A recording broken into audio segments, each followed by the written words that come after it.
한 사람 한 사람의 하나님을 향한 신앙 고백이 모여서 공동체 회중 전체 찬양으로, 이런 제목으로 말씀 전하도록 하겠습니다. 2024년 하나님이 우리 교회에게 주신 표어는 나를 가까이 하는 자에게 나의 영광을 나타내리라 입니다. 이 표에 맞춰서 그러면 우리가 어떻게 하나님을 가까이 할 수 있는지 그 주제를 놓고 말씀을 나누고 있는데, 첫 번째 시간에는 내가 너에게 준 성경을 가까이 하는 자에게 내 영광을 나타내리라 라는 제목으로 말씀 묵상에 대해서 함께 생각해 보았습니다. 그리고 두 번째 시간에는 구하면 받을 것이고 찾으면 찾을 것이고 문을 두드리면 열릴 것이다 라는 제목으로 기도에 대해서 함께 생각해 보았습니다. 우리가 이 땅을 성도로 살아가면서 하나님과의 거리가 너무너무 중요한데, 멀찍이 떨어져서 따라가느냐 아니면 바짝 붙어서 따라가느냐, 그 거리가 너무나도 중요한데 어떻게 그분과 날마다 더 가까워질 수 있겠습니까? 그게 바로 말씀과 기도라는 것이지요. 말씀을 통해서 하나님을 아는 지식이 더해져 갈 때에, 기도를 통해서 하나님을 누리는 즐거움이 더해져 갈 때에 그분과의 거리가 점점 더 가까워지는 것입니다. 말씀을 통해서 나를 찾아오시는 하나님, 기도의 자리에서 나와 교제하기를 원하시는 하나님을 우리가 마음껏 누릴 수 있는 것이지요. 오늘 세 번째로 여러분과 제가 하나님을 가까이 할 수 있는 또 하나의 너무나 중요한 방편, 찬양에 대해서 함께 생각해 보려고 합니다. 우리는 오늘 두 곳의 말씀을 읽었는데, 출애굽기 15장 1절부터 21절 말씀은 성경 전체에 등장하는 최초의 공동체 찬양, 회중 찬양이라고 보면 될 것 같습니다. 그리고 에베소서 1장 3절에서 14절 말씀은 성경에 등장하는 수많은 찬양들 가운데 어떤 면에서는 최고의 찬양이다, 이렇게 말할 수 있어요.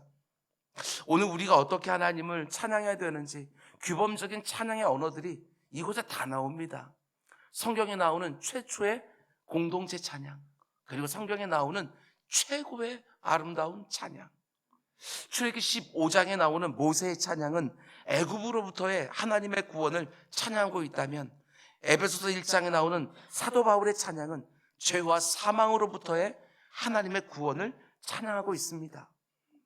모세는 광야에서 찬양하고 있고 사도 바울은 감옥에서 찬양하고 있고, 참 의미심장하지 않습니까? 가장 찬양하기 어려운 장소가 광야일 것 같고 감옥일 것 같은데, 그곳에서 성경 최초의 공동체 찬양이 하나님께 올려지고 있고 성경 최고의 찬양이 쏟아지고 있는 거예요.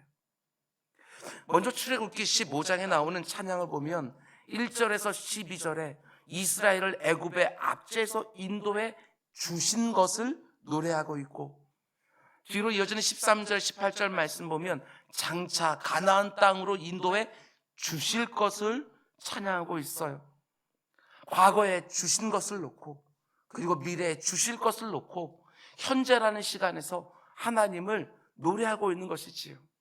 이게 바로 찬양입니다. 주신 것을 놓고 오늘 찬양하는 것이고, 주실 것을 믿음으로 바라보면서 오늘 찬양하는 것이지요. 그런 면에서 찬양은 언제든지 할 수 있습니다. 회상하면서 찬양하는 것이고, 기대하면서 찬양하는 것이고, 돌아보면서 찬양하는 것이고, 내다보면서 찬양하는 거예요. 모세의 찬양은 이렇게 시작합니다. 1절, 이때 모세와 이스라엘 자손이 이 노래로 여호와께 노래하니 일러스되 내가 여호와를 찬송하리니 그는 높고 영화로우시며 말과 그 탄자를 바다에 던지셨습니다. 모세 한 사람의 찬양이 이스라엘 모든 백성의 찬양이 되고 있는 것을 보게 되었습니다. 한 개인의 찬양이 공동체 전체 찬양으로 흘러가고 있는 것이지요. 시편 95편 1절 말씀 보면 오라 우리가 여호와께 노래하며 우리의 구원의 반석을 향하여 즐거이 외치자, 총유형으로 되어 있어요. 하나님의 모든 백성들을 향하여 시편 기자가 찬양으로 초청하고 있는 거예요. 다 와라, 다 와서 우리가 하나님을 노래하자, 다 함께 그분을 즐거이 외치자. 그렇습니다. 찬양은 한 사람의 찬양으로 그치지 않습니다. 한 사람의 심령 가운데 쏟아지는 감사와 감격은 반드시 다른 사람들을 찬양으로 초대하게 되어 있는 거예요. 우리가 이렇게 예배의 자리에서 공동체 찬양을 드리지만 저는 그보다 먼저 개인적인 찬양이 있어야 된다, 이렇게 생각을 합니다. 성도 개개인의 감사와 감격이 모여서 공동체 찬양으로 올려드려야 되는 것이지요. 다릅니다. 정말 다릅니다. 우리 한 사람 한 사람들이 한 주간 동안 하나님이 역사했던 그 감격과 그 감사를 가지고 한 자리에 모여서 한 입으로 그 하나님을 찬양하면 그 찬양은 정말 다릅니다. 한 사람 한 사람의 신앙 고백이 다 담겨 있어야 우리의 찬양에 역사가 일어나는 거예요. 본문에 나오는 찬양도 마찬가지입니다. 2절을 보면 모세는 이렇게 하나님을 찬양하지요. 여호와는 나의 힘이요 노래시며 나의 구원이시로다. 그는 나의 하나님이시니 내가 그를 찬송할 것이요 내 아버지의 하나님이시니 내가 그를 높이리로다. 모세가 지금 온 이스라엘 백성들을 찬양으로 초청하고 있는데 그 찬양의 가사들을 보시기 바랍니다. 지극히 개인적이고 인격적이에요. 인격적인 관계 안에서 이 가사들이 올려지고 있는 것이지요. 여호와는 나의 힘이라고, 나의 노래라고, 나의 구원이고, 나의 하나님이라고. 그런데 한 사람의 개인적이고 인격적인 고백의 찬양이 이내 온 공동체의 개인적이고 인격적인 찬양으로, 그리고 모여서 공동체 회중 찬양이 되고 있는 거예요. 모세만 하나님을 가리켜 나의 힘, 나의 노래, 나의 구원, 나의 하나님이라고 홀로 찬양하는 것이 아닙니다. 온 이스라엘이 한 사람 한 사람이 이 찬양을 부르면서 저마다 하나님을 지극히 개인적이고 인격적으로 고백하기 시작하는 거예요. 하나님이 이 찬양을 들으실 때 얼마나 기뻐하셨을까? 여기서 하나님의 역사가 일어납니다. 우리 한 사람 한 사람의 개인적이고 인격적인 신앙 고백이 모여져서 공동체 회중 찬양으로 드려질 때 틀림없어요. 우리 모두가 함께 찬양 중에 거하시는 하나님을 경험하게 되어지는 거예요. 단지 그 자리에 있던 이스라엘 백성들만 모세의 고백으로 함께 찬양한 것도 아닙니다. 모세의 고백은 계속해서 역사에 흘러가면서 믿음의 사람들에게 또 찬양으로 그렇게 고백되어지는 것을 보게 되어집니다. 한 사람의 개인적으로 인격적으로 고백했던 그 찬양이 시대를 뛰어넘어서, 장소를 뛰어넘어서 또 다른 믿음의 사람들의 입술을 통해서도 똑같이 쏟아지는 거예요. 모세의 고백을 가지고 다윗도 거의 비슷하게 노래합니다. 모세의 그 찬양을 가장 잘 담고 있는 것이 다윗의 찬양이지요. 시편 118편 14절 말씀 보면 여호와는 나의 능력과 나의 찬송이시요 또 나의 구원이 되셨도다. 이사야 선지자도 거의 비슷하게 노래합니다. 보라, 하나님은 나의 구원이시라. 내가 신뢰하고 두려움이 없으리니 주 여호와는 나의 힘이시요 나의 노래시며 나의 구원이시로다. 모세의 노래가 그 한 사람의 노래로 끝나지 않고 그때 그 광야에 있었던 이스라엘 온 민족의 찬양으로 그치지 아니하고 역사 속에 면면이 살아서 흐르고 후대 이스라엘 백성들이 모세의 이 노래를 기억하면서 이 노래를 통하여 자신들을 구원하신 하나님을 잊지 않게 해주는 것이지요. 노래를 부를 때마다 기억하게 해주는 거예요. 이게 바로 찬양이에요. 찬양은 그 시대만 불려지고 지나가는 것이 아니라 그 찬양이 한 사람의 신앙 고백이 오늘날도 마찬가지 아니에요? 누군가가 하나님을 경험하고 썼던 그 가사와 그 곡이 모든 교회에서 같이 노래 불러지면서 같이 은혜를 받게 되어지는 한 사람의 신앙 고백이 모든 사람들의 신앙 고백으로, 한 사람의 그 감격적인 찬양이 모든 사람의 찬양이 되면서 이 사람이 고백했던 하나님이 모든 공동체에서 같이 고백되어지는 것.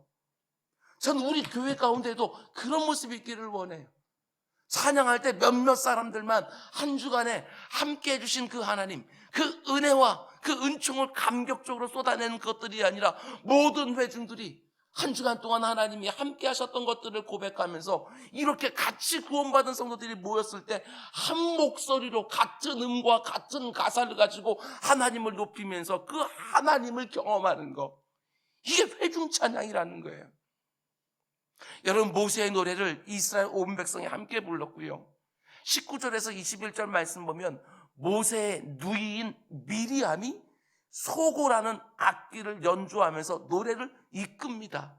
그러자 이스라엘 모든 딸들이 화답하면서 춤을 추면서 또 노래하기 시작한 거예요. 이때 이스라엘 백성들의 숫자가 거의 200만 명 정도 된다고, 전쟁을 나갈 수 있는 남자 장정만 60만 명이라고 했으니까 그것을 추정해 보면 거의 200만 명은 되었을 거라고 추정을 하는데, 한번 상상해 보세요. 그 모습이 얼마나 장관이었을까. 정말 유명했던 BTS LA 공연에 한 20몇만 명 사람들이 몰렸대요. 어마어마한 숫자지요. 상암동 스테디움에 사람들이 다 가득 모이면 6만 명, 7만 명. 근데 광야에 200만 명이 자신들을 구원해 준 하나님을 모세의 찬양, 똑같은 가사를 가지고 악기를 연주하며 춤을 추며 찬양하고 있는 거예요. 굉장히 많은 숫자의 온 민족이, 요즘 우리식으로 말하면 떼창을 하는 거예요. 똑같은 가사로 춤을 추면서 200만 명의 하나님을 찬양하고 있어요. 모세가 먼저 선창을 합니다. 1절, 내가 여호와를 찬송하리니 그는 높고 영화로우시며 말과 그 탄자를 바다에 던지셨다. 하나님이 갈라진 홍해로 자신들을 죽이려고 쫓아오던 애굽의 모든 기병들을 수장시킨 것을 보면서 모세가 너무나도 감격스러워하면서 하나님을 찬양하기 시작하니까 미리암과 거기에 있던 화답하는 자들이 후렴으로 다시 반복해서 복창을 하는 거예요. 21절, 너희는 여호와를 찬송하라. 그는 높고 영화로우시며 말과 그 탄자를 바다에 던지셨습니다. 똑같은 찬양을 하는 거예요. 그 자리에 있던 모든 이스라엘 백성들이 한 목소리로 하나만 찬양하고, 악기로 찬양하고, 춤으로 찬양하고, 200만 명의 그 웅장한 찬양이 내 귀에 다시 들려오고, 하나님의 구원을 경험한 사람들이 너무나 기뻐서 춤추는 모습이 내 눈에 들어오기 시작할 때, 이건 전율이지요. 전율. 홍해에 자신들을 지금까지 괴롭게 했던 애굽의 기병들이 둥둥둥 떠오르는 모습을 눈으로 보면서 힘을 다해 온 공동체가 하나님을 찬양할 때 느꼈을 전율, 정말 대단했을 거예요. 정말 찬양의 강물이 온 광야를 다 뒤덮은 것이지요. 여러분, 그런데 성경에 나오는 그 감격적인 최초의 공동체 노래 바로 뒤에 24절을 보시기 바랍니다. 그 거대한 찬양의 여운이 사라지기도 전에 백성이 모세에게 원망하여 이르되 우리가 무엇을 마실까? 이게 사람이지. 한 입에서 찬송과 저주가 나와요. 너무나 감격적인 찬양을 올려드렸던 이스라엘 백성들이 마라라는 곳에 이르렀을 때 마실 물이 떨어지고 그곳에 찾은 샘의 물이 너무나 써서 마시질 못하니까 이내 원망을 쏟아낸 거예요. 여기서만이 아닙니다. 곧바로 신광야에 갔을 때에도, 르비딤에 갔을 때도 원망을 쏟아내는 거예요. 좀 전까지만 해도 온 광야에 찬양의 강물이 뒤덮였는데 이제는요 200만 명이 쏟아내는 원망의 강물이 온 광야를 또 뒤덮기 시작하는 거예요. 이스라엘 백성들이 홍해의 기적을 통하여 그 오래된 애굽의 지배에서 벗어났을 때 이제 400년 고생 끝 행복 시작하고 그들은 분명히 낙관했을 거예요. 그러나 신앙의 현실이 어디 그렇습니까? 신앙생활이 무엇이지요? 예수 그리스도를 나의 구주로 영접하고 하나님을 나의 하나님으로 고백하는 순간부터 비단길이 열린다. 성경은 그렇게 말하지 않습니다. 하나님이 약속하신 영적인 가나안 땅에 들어가기 전까지의 신앙생활은 다 순례길인 거예요. 순례길. 이런저런 감격적인 체험을 하지만 거기서 끝나는 것이 아니라 또 걸어가야 되는 것이지요. 계속해서 광야 같은 이 세상을 나그네로 걸어가야 되는 거예요. 하나님이 약속하신 영적인 가나안 땅에 들어가기 전까지 신앙생활은 순례길인 것이고, 우리 주님 말씀하신 것처럼 절대로 넓은 길도 아닙니다. 좁고 협착한 참으로 힘든 좁은 길을 걸어가는 거예요. 그러나 필경 참된 기쁨에 이르는 길이고 영원한 생명과 복락에 이르는 길인 것이지요. 이스라엘 백성들이 홍해를 건넌 다음에 사흘길을 가는 동안 마실 물을 얻지 못했습니다. 사흘 동안. 마라에 도착했을 때 큰 샘을 발견했을 때 얼마나 기뻐했겠어요. 그런데 물을 맛봤더니 도저히 마시지 못할 정도로 너무너무 쓰니까 그 낙심감에 원망을 쏟아내기 시작합니다. 그리고 출애굽한 지 한 달 정도 지나서 신광야에 도착했을 때는 애굽에서 가지고 나왔던 음식이 다 바닥이 난 거예요. 그러니까 그 자리에서 또 원망을 쏟아내요. 르비딤이라는 곳에 도착했을 때도 마실 물이 또 떨어지니까 원망을 또 쏟아놓고, 이게 바로 여러분과 저의 모습이지요. 마라에서 찾은 물이 너무 써서 못 먹을 때 하나님이 그 쓴물을 단물로 바꿔주시거든요. 그래서 마시게 해주셔요. 신광에서 먹을 음식이 없다고 원망했을 때 하나님은 하늘을 열어서 신비한 양식인 만나를 허락해 주셔요. 그래서 그들을 또 먹여주셔요. 그런데 똑같은 문제지요. 마실 물이 없어지는 거예요.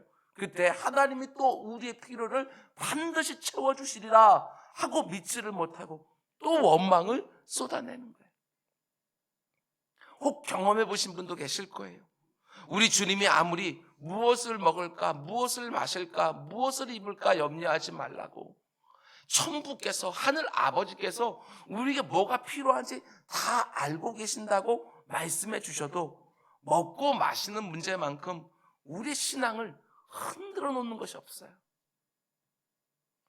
여러분, 아무리 하나님께서 명하신 길로 가도, 하나님이 구름 기둥과 불 기둥으로 인도하신 길을 아무리 잘 따라가도 마실 물이 없는 상황, 먹을 음식이 없는 상황을 만날 수 있다는 거 잊지 마시기 바랍니다.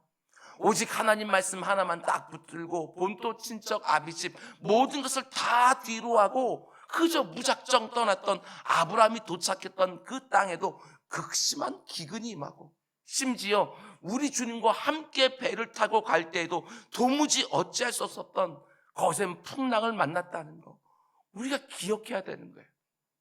하나님이 때를 따라 우리를 인도하는 방법이 여러분 얼마나 다양한지 아셔야 됩니다. 이스라엘을 광야로 인도해 주셨어요.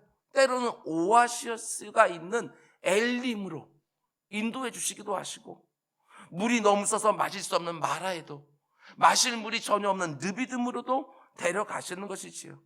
때로는 푸른 초장에서 쉬게 하시기도 하고, 때로는 사망의 음침한 골짜기를 주님 옆에 꽉 붙어서 지나가기도 하시고, 그러나 분명한 우리들의 믿음의 고백은 전도서 3장이 말하고 있는 것처럼 하나님은 때를 따라 우리를 아름답게 하신다.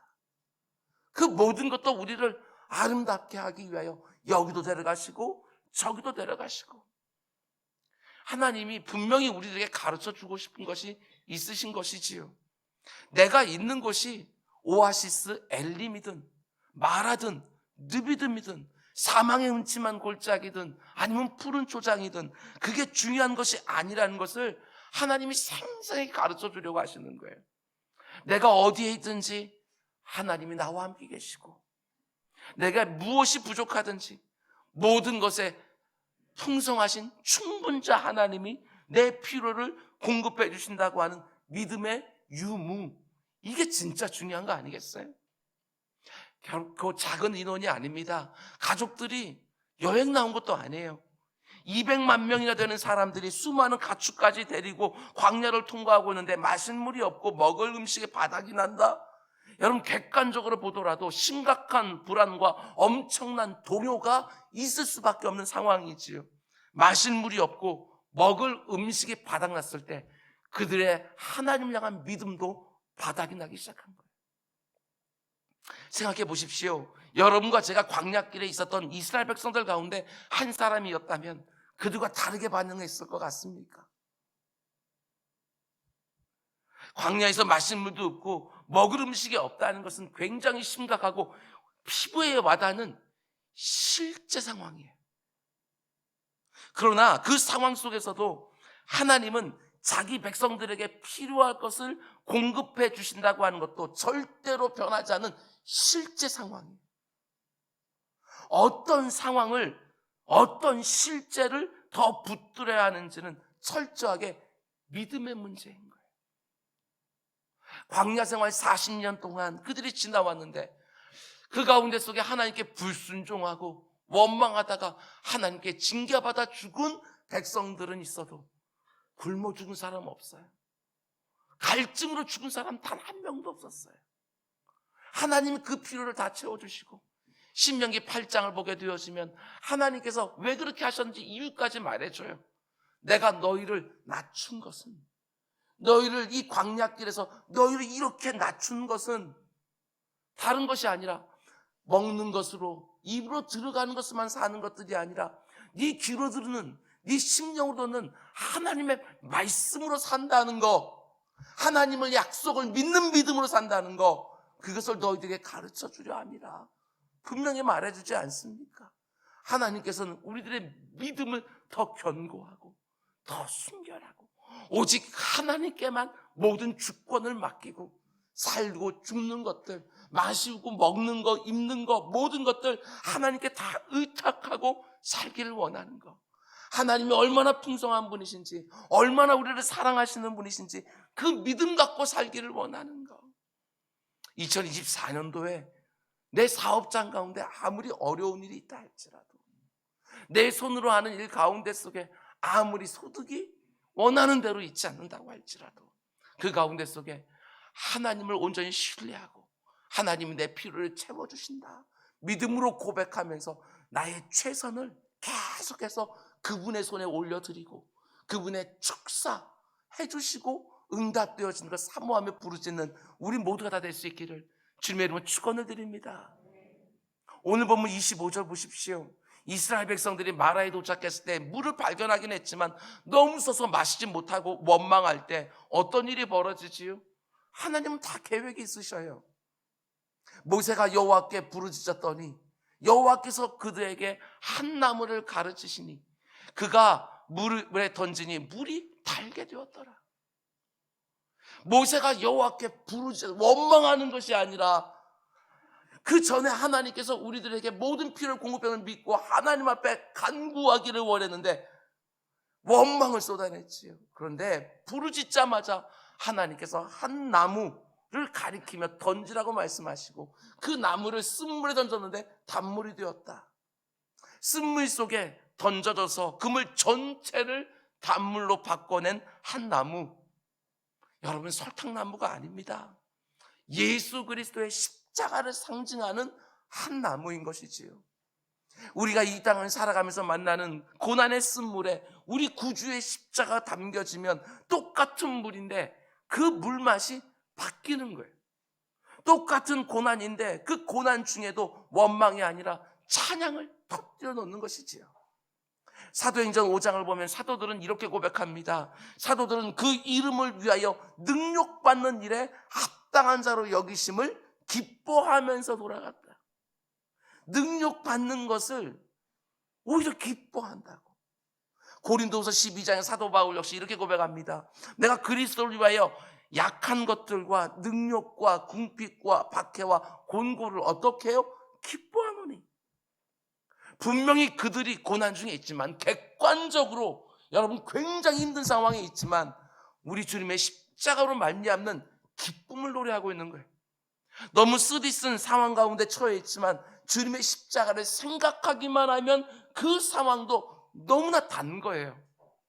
히브리서 기자가 말하는 것처럼 너무나 힘들고 어려울 때 예수 그리스도를 바라보라고 이렇게 권면하는 것처럼 여러분, 내 삶에 찾아오는 문제는요 5만 가지지만 그 문제를 이기는 방법은 오직 예수 그리스도의 십자가 하나뿐인 거예요.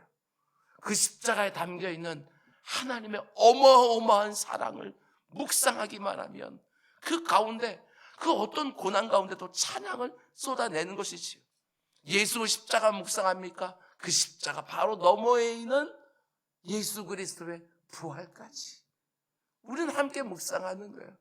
히브리서 기자도 이 앞에 있는 그 고난 그것만 보는 것이 아니라 그 너머에 있는 하나님께서 그를 얼마나 영화롭게 해주셨는지 그것까지 함께 보는, 광야만 보는 것이 아니라 그 너머에 있는 가나안 땅까지 함께 보면서 우리는 광야에서도 찬양하는 것이고 감옥에서도 찬양하는 거예요. 우리 구주의 십자가가 바꿔놓은 그 물맛, 여러분 기막힙니다. 그 어떤 단물보다도 훨씬 더 달아요. 기쁠 때에 찬송하는 그 단맛하고 내 인생 가운데 너무 고통스러운 상황이 있는데 예수 그리스도가 쑥 하고 밀려 들어오면서 그 십자가와 그 부활로 바꿔놓는 그 물맛은요 기가 막히지. 요즘 내가 그 어떤 쓰디쓴 상황 가운데 있든지 내 사랑하는 주님이 내 영혼을 적셔주시는 그 단맛 사모한 우리 모두가 될 수 있기를 주님으로 축원드립니다. 여러분 치료 과정에서 그 엄청난 10가지 재앙을 경험하고 자신들을 400년 동안이나 괴롭게 했던 애굽의 기병들이 홍해에 수장되는 것을 보면서 온 공동체가 하나님을 뜨겁게 찬양했지만 그들의 찬양은 이내 원망으로 바뀌어버렸어요. 마실 물도 없고 먹을 음식이 없는 그 어려운 상황에 딱 던져지자마자 광야를 가득 채웠던 그 찬양의 강물이 극심한 원망의 강물로 순식간에 바뀌어버렸거든요. 여러분 그런데 성경에 나오는 최고의 찬양은 다릅니다.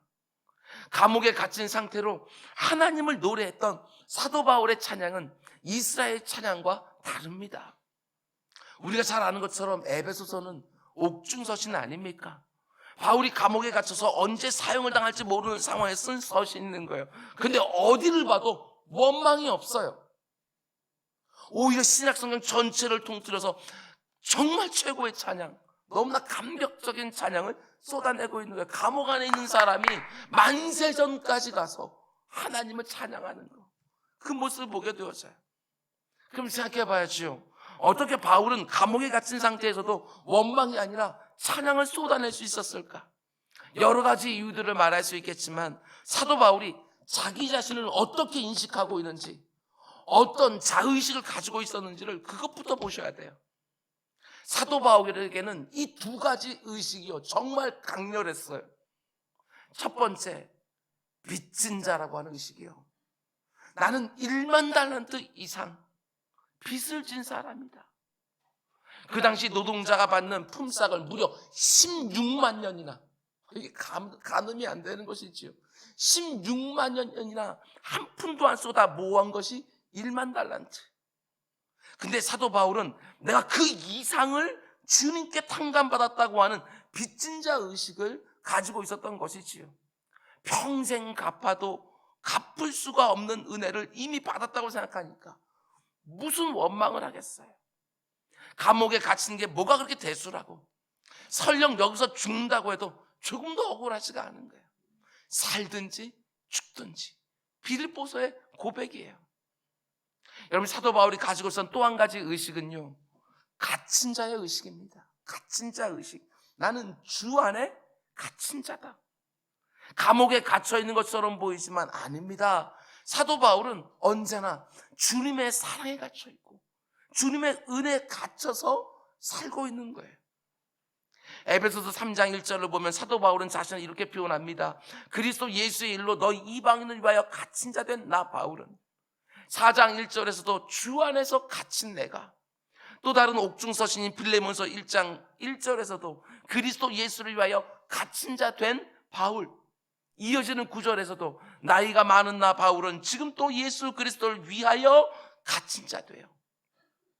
영어 성경을 보게 되었으면 주로 이렇게 번역해 놓았어요. A prisoner of the Lord. 이렇게 번역해 놓았어요. 주님의 죄수다. 지금 사도 바울은 로마의 네로 황제의 재판을 기다리고 있지만 그는 단 한 번도 A prisoner of Nero 이렇게 부른 적이 없어요. 나는 네로 때문에 갇혀있는 것도 아니고 네로의 힘 때문에, 유대인들의 시기 질투 때문에 갇혀있는 것도 아니다. 내가 여기 갇혀있는 것은 오직 예수 그리스도 때문이다. 얼마나 위대한 고백입니까? 나는 그분의 은혜와 사랑에 갇혀있는 사람입니다. 나는 그 안에서 살아갑니다. 어렵고 힘든 상황 가운데 속에 내가 매여 있는 것들이 아니라 내가 어떤 형편 가운데 던져지든지 나는 그분께 갇힌 자입니다. 그분께 매여 있습니다. 만약에 누군가가 내가 살아가는 모습을 보면서 저 사람은 예수 안에 갇힌 사람 같다, 무엇을 하든지 무엇을 선택하고 결정하든지 저 사람은 예수님께 매여 있는 사람처럼 살아간다. 누가 나를 이렇게 소개한다면 그 인생은 정말 성공한 인생 아니겠어요? 그러나 저 사람은 돈 버는 일에 매여 있는 사람이다. 저 사람은 자신의 명예와 인정 욕구에 매여 있는 사람이다. 저 사람은 성공에 매여 있는 사람이다. 아닙니다. 그게 여러분과 저의 인생이 되어서는 안 되는 거예요. 오직 예수 그리스도, 그분이 내게 행하신 그 은혜, 거기에 매여서 살아가면 얼마나 강력한 인생이 되는지 몰라요. 사도 바울이 감옥 안에서 불렀던 찬양, 에베소 1장에 나온 찬양이 얼마나 놀라운지 몰라요. 여러분, 에베소 1장 3절에 14절은요 우리 번역상으로는 4개의 문장으로 떨어져 있지만 헬라 원어 성경으로 보면 단 1개의 문장으로 되어 있어요. 3절부터 14절까지 무려 12개의 구절 안에 마침표 하나 없이 그냥 계속해서 끊어지지 않고 쭉 이어지는 거예요. 분사가요 수도 없이 들어가요. 그리고 전치사와 형용사도 무수하게 연결되어서 이 긴 내용이요 하나의 문장이에요. 여기에 사용된 단어의 숫자가 무려 202개인데 202개의 단어로 이루어진 하나의 문장, 이게 사도 바울의 찬양이었어요. 이게 어떤 의미입니까? 바울이 감옥 안에서 성부 하나님, 성자 하나님, 성령 하나님이 우리 죄인들에게 자신에게 어떤 일을 행하셨는지 성삼위 하나님의 은혜와 사랑과 영광을 찬양하는데 말 그대로 막 쏟아져요. 막 마침표를 어디에 찍어야 될지조차 몰라요. 마치 폭포수처럼 막 쏟아져 내리는 거예요. 마치 광시곡처럼 너무나도 자유롭고 열정적으로 성삼위 하나님, 성부, 성자, 성령을 찬양한 노래가 바울의 입에서 막 쏟아져요. 찬양하다 보니까 문맥도 놓쳐버려요. 로마서에서 보여주었던 사도 바울의 그 정갈한 논리적인 형식까지 다 놓쳐버리고 하나님을 찬양해요. 이런 찬양 좀 경험해 보셨습니까? 세상과 나는 간 곳 없고 구속한 주만 내 눈에 보이는 찬양. 그 어떤 논리도 그 어떤 형식도 문제가 안 됩니다. 지금 내가 어디에 있는지 어떤 상황에 있는지 조금도 눈에 안 들어오는 거예요. 그런 찬양이 내 발에 묶인 사슬을 풀어냅니다. 옥문을 열어 젖히는 것이지요. 슬픔을 기쁨으로 완전히 바꿔놓고 연약함을 담대함으로 바꿔놓는 거예요. 근데 바울의 찬양에 담긴 내용은 또 무엇입니까? 3절 말씀 제가 다시 한번 읽어드립니다. 찬송하리로다 하나님 곧 우리 주 예수 그리스도의 아버지께서 그리스도 안에서 하늘에 속한 모든 신령한 복을 우리에게 주시되, 하나님께서 자신의 아들 안에서 하늘에 속한 모든 신령한 복을 주셨다고 찬양을 해요. 근데 그 복이 어떤 복입니까? 그 뒤로 이어지는 14절까지 말씀을 쭉 보면 성부 하나님께서는 우리의 구원을 만세전에 계획하시고, 성자 하나님께서는 아버지의 계획에 순종해서 그 구원을 성취해 주시고, 성령 하나님께서는 성부 하나님께서 계획하시고 성자 하나님께서 성취하신 그 구원을 우리 각 사람에게 적용시켜 주시고, 하나님의 계획, 예수님의 성취, 성령님의 적용, 바울이 감옥 안에서요 그 놀라운 복을 찬양하는 거예요. 삼위 하나님이 이렇게 합력하여 나를 구원해 주셨구나. 나 같은 게 도대체 뭐라고. 그게 그냥 가슴 가운데 막 밀려오니까 모든 형식과 논리도 다 놓쳐버리고, 맨 처음 에베소서를 갖다 쓰기 시작할 때 분명히 계획이 있었을 터인데 1절부터 2절 말씀 딱 그냥 인사말 써놓고 나서 3절 본론으로 딱 들어가려고 하는데 모든 걸 다 놓쳐버리고 하나님만 찬양을 막 쏟아내고 있는 거. 여러분 이게 뭔지 좀 느껴봐야 우리 신앙이 정말 강력하지 않겠어요? 성부 하나님께서는 모든 신령한 복을 우리에게 주시는 분이시고, 성자 하나님께서는 모든 신령한 복을 자신 안에 가지고 계신 분이시고, 성령 하나님께서는 그 모든 신령한 복을 우리로 하여금 누리게 해주시는 분이시고, 이 세상에 말하는 복하고 완전히 다른 복이에요. 땅에 속한 사람은 이 복을 알지도 못하고 받을 수도 없고 받기를 원하지도 않아요. 그런데 하나님께 속한 여러분과 저에게는 여러분 이미 주어져 있어요. 예수 그리스도 안에서 이미 주어져 있는 거예요. 근데 어찌 찬양 안 할 수 있겠어요? 여러분, 하나님을 찬양하지 않는 성도? 그건 가능하지 않아요. 내가 받은 구원이 뭔지를 몰라요. 그 가치를 모르는 것이지요. 구속함을 얻은 우리 어찌 찬양 안 할까? 오히려 왜 찬양하지 않냐고 물어봐야 돼요. 공동체 예배 때에도 함께 찬양하지 못하는 사람이 혼자 있을 때 찬양한다? 그런 법은 없어요. 여러분, 사도 바울은 감옥에 갇혀있는 자신을 보면서 하나님을 원망하지 않습니다. 내가 그렇게 힘을 다해서 생명을 걸 복음을 전했는데 어떻게 나에게 이럴 수 있느냐?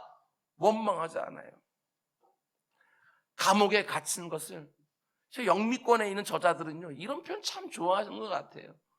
제가 읽은 책을 보니까 사도 바울이 그때 자기가 갇힌 것을요, 자기 인생의 페널티, 불이익이나 손해를 생각하지 않았어요.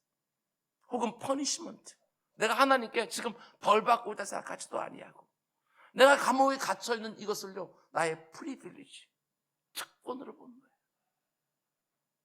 나 같은 사람이 예수 그리스도의 그 고난을 내 몸에 채울 수 있다니, 그게 너무나도 감격스러운 거예요. 그 자체를 너무나 영광스러운 예수 믿는 사람의 특권, 주님을 위한 고난을 내 육신에 채울 수 있다고 하는 구원받은 성도의 특권, 그것을 노래하고 있는 거예요. 여러분, 삶의 광야를 통과할 때, 삶의 감옥에 갇혀 있을 때 내 입에서 원망이 쏟아지기가 얼마나 쉬운지 모릅니다. 그러나 우리 그 순간에도 찬양하기로 결단합시다. 구원받은 성도인 여러분과 제가 노래할 수 없는 상황이라는 것은 없습니다. 우리는 어디서든지, 우리는 언제든지 그분을 노래할 수 있습니다. 성부 하나님이 나를 구원하기로 만세전부터 계획하시고, 성자 하나님이 나의 구원을 자신의 십자가와 부활로 성취해 주시고, 성령 하나님이 내 안과 밖에서 언제나 역사하시면서 모든 복을 적용시켜 주는 줄 믿고, 그 어떤 순간에도 찬양을 빼앗기지 않는 것이지요. 언제 어떤 상황에 내가 있든지 찬양을 선택하는 것입니다. 의지적으로 그 찬양을 흠양하신 하나님이 이 세상은 알 수 없는 너무나 신비한 기쁨을 우리에게 허락해 주실 것입니다. 쓴물도 바꾸어서 단물을 맛보게 해 주실 것입니다. 하나님을 모르는 사람도 부를 수 있는 노래 말고 오직 구원받은 여러분과 저만 부를 수 있는 노래가 있지요. 그리고 그 노래는 모든 상황 속에서 부를 수 있는 믿음의 노래이고, 하나님이 과거에 주신 것도 찬양하고 미래에 주실 것도 찬양하고, 현재 벌어지고 있는 모든 상황 속에 담겨있는 하나님의 선하신 뜻도 믿음으로 찬양하고, 모세의 찬양이 미리암의 찬양으로, 온 회중의 찬양으로 이어졌던 것처럼 이 자리에 있는 한 사람 한 사람의 하나님을 향한 신앙 고백이 공동체 찬양으로 이어질 때에 우리는 예배 가운데 기쁨으로 임재하시는 하나님을 더 뜨겁게, 더 생생하게 경험하게 될 것입니다. 내 영혼 안에, 내 사랑하는 가정 안에, 하나님이 허락하신 교회 안에 말씀이 기도가 되고 기도가 찬양이 되면 틀림없어요. 하나님이 주시는 놀라운 회복과 부흥의 역사를 경험하는 거예요. 올 한 해 여러분, 내 심령도 찬양으로 가득 채우고, 우리 가정도 찬양으로 가득 채우고, 운전할 때도 찬양이 쏟아지고, 그리고 나도 모르는 사이에 그 모든 찬양의 고백이 체화되어서 그냥 너무 힘들고 어려운데 그냥 그 가운데 푹 낙심해 있는데 그 가운데 내 입에서 찬양이 나도 모르게 쏟아져 나오면서 내 영혼의 그 무드를 완전히 바꿔놓는 그 경험들, 올 한 해 우리 하면서 삽시다. 두려움이 변하여 내 기도가 되었다고, 전날의 한숨이 변하여 내 노래 되었다고, 주님을 찬송하면서 내 앞길 아무리 멀고 험해도 나 주님만 따라가겠다고, 내 입이 10,000개가 있으면 그 10,000개 입 다 가지고 내 구주 주신 은총을 찬송하겠다고, 늘 할렐루야 찬송 부르며 날마다 하나님께 더 가까이 나아가는 우리 모두가 다 될 수 있기를 주님의 이름으로 축원드립니다. 기도하겠습니다. 주님,